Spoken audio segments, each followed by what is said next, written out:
Salut les amis et bienvenue sur votre plateforme. Les amis, quand les Américains réfléchissent et ils pensent généralement qu'ils sont plus malins, mais ils oublient que tout le monde est devenu malin. Tout le monde sait aujourd'hui que les Américains ne sont pas fiables en amitié, même en business. Ils commencent des affaires avec vous et ils cherchent à tuer votre affaire pour s'accaparer. Vous avez vu ce qui s'est passé quand la Russie lance son opération spéciale en Ukraine. Les Américains poussent les Européens à mettre l'embargo sur le pétrole et le gaz russe pour pouvoir vendre son gaz et ses bruts en Europe. Et certains pays européens ont compris, l'Hongrie, la Slovaquie et même la France et l'Allemagne aujourd'hui se sont retournés, pas vraiment contre les Américains, mais pour aller derrière, suppléer les Russes pour les vendre encore le gaz. D'ailleurs, la Russie est le troisième fournisseur du gaz de la France. L'Allemagne aussi continue d'acheter le gaz russe. Des gens qui disaient que non, il ne fallait pas donner l'argent pour fabriquer les armes, pour encourager l'effort de guerre russe, sont obligés de toujours acheter les produits russes. Ils ont essayé en passant par l'Inde, Kazakhstan, mais c'est trop cher. Donc, du coup, aujourd'hui, c'est par bateau que ces gens-là achètent le gaz russe. Donc, ils continuent d'encourager l'effort de guerre russe. Donc, ce qu'ils ont dit au départ, qu'ils vont respecter, ils n'arrivent pas à respecter leurs paroles. Les Américains, pour la gouverne de ceux qui ne savent pas, importent de la Russie l'uranium enrichi, uranium brut. Et les Russes font ces affaires avec les Américains depuis belle lurette. D'ailleurs, dans ce domaine, les Russes sont les meilleurs et les premiers. Rosatom, c'est la première société en termes de construction de centrales nucléaires, civiles ou militaires dans le monde.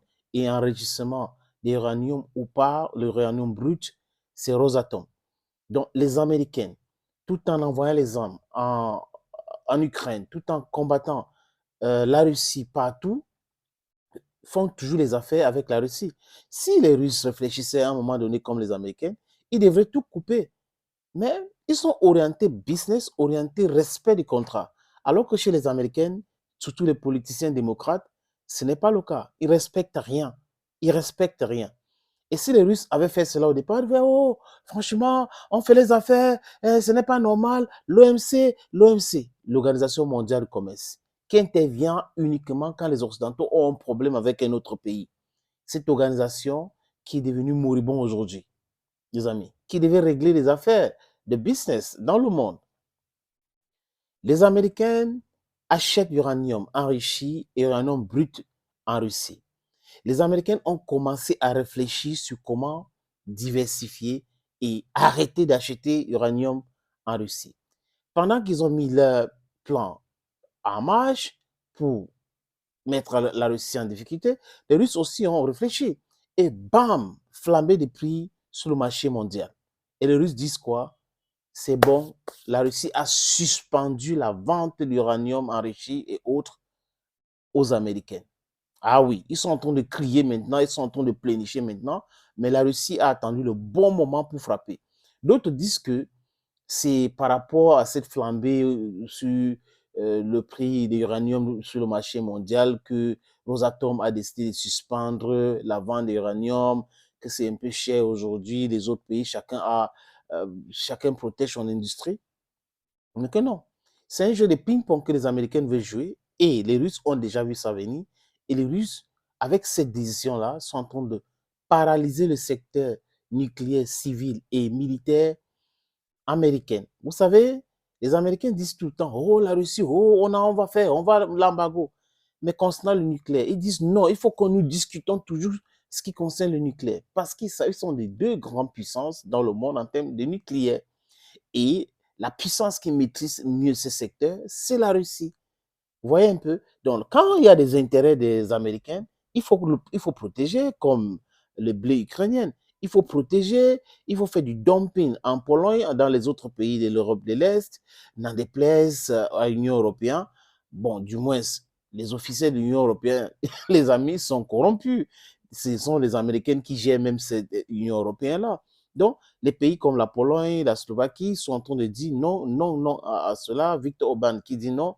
Et les Américains insistent. Donc, quand ça concerne le business américain, ils s'en foutent. Ils piétinent tout le monde. Mais quand c'est les affaires des autres pays, les Américains vont vous parler des règles, le droit international a dit ci, ça a dit ça, les amis. Et aujourd'hui, ils ont compris un peu. Peut-être qu'ils sont en train de comprendre ce qui se passe. Mais le monde s'est retourné. We are talking about the multipolarization of the world now. Et la dédollarisation qui est déjà en marche. Donc les Russes ont frappé fort. Frappé fort, frappé fort, frappé fort, frappé fort. Oui. Ceux qui gouvernent les États-Unis d'Amérique aujourd'hui doivent se réveiller. Réveillez-vous et commencez à faire les affaires de façon digne avec tout le monde. Ce n'est pas vos histoires où vous pensez que vous êtes trop fort que tout le monde, vous pouvez imposer tout à tout le monde. Tous les calculs qu'ils ont fait concernant la Russie ont échoué.